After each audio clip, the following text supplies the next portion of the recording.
When you do something that is out of your schedule and your goal seems further away, you end up doing something completely different than what you need to get done. Then you start hating yourself and asking, why I haven't done anything? Like scrolling on social media for hours, or maybe doing nonsense work to just avoid what's really need to be done. Do you feel it? I have been there before, for a long period of time. One day I said enough is enough, and from that day on, for just a few months, I tried to figure it out by watching too many videos, listening to podcasts, or reading too many books on how to be productive. They all helped me to figure out what was wrong with me. After figuring it out, I started doing everything on time without scrolling, wasting time, or doing tasks that should take me half an hour but took me 2 hours. I found myself getting better, more energetic, and not being disappointed at the end of the day just because I did nothing or almost nonsense things that I have been done. The first simple question that you need to ask yourself, and I asked myself, is I have too many things to do during the day, but what is the one thing that will make you satisfied at the end of the day when you get that thing done? Try to do that thing at the beginning of the day, because at the end of the day you're gonna feel satisfied and you know that you have been done something. And whenever you have time to wait, like at the bus station, on the bus, waiting for the doctor, or any time during the day that you find time, do not scroll on social media. Instead, look around, reflect on your day. What was good? What you need to change next time? What you need to do differently, and what you need to do with the rest of your day. The time that you get the best ideas, or most of the time the most creative opinions, is more likely not when you're watching a video, seeing comments, or scrolling on social media. Not at all.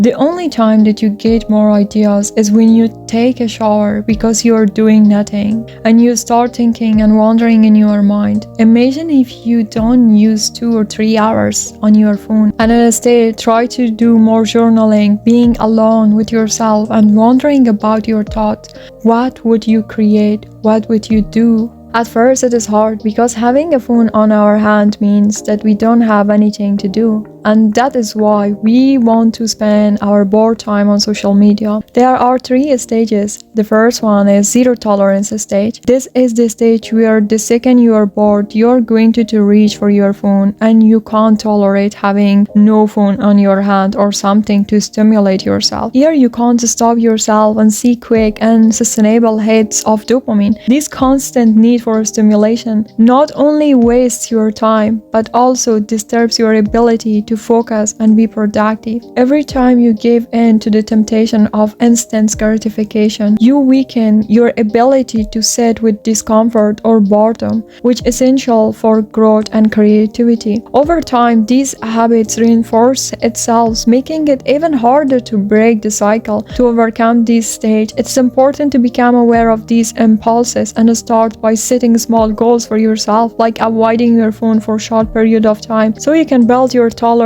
against immediate distractions. And the second stage is tolerance stage. In this stage, you're bored and uncomfortable, but you're not reaching for your distraction.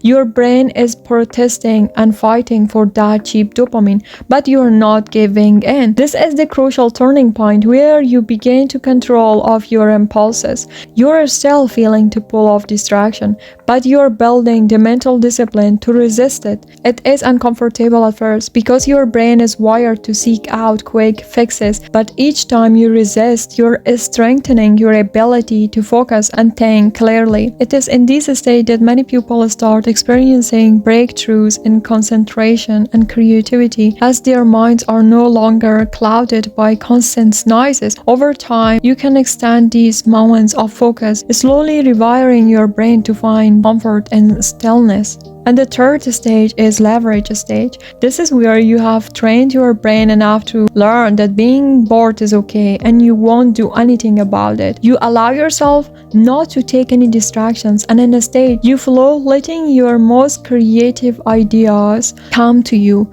In this stage, you develop a level of mastery over your impulses. You understand that boredom is not something to fear, but rather a gateway to creativity and productivity. And instead of filling a void with meaningless distraction, you start using that time for deeper thinking, problem solving, and even daydreaming, which can lead to some of your best ideas. By reaching this stage, you will be able to access a state of flow more easily, where time seems to fly by because you are fully immersed in meaningful tasks. At this point, boredom becomes a tool, not an obstacle, and you begin to realize the vast potential of uninterrupted thought.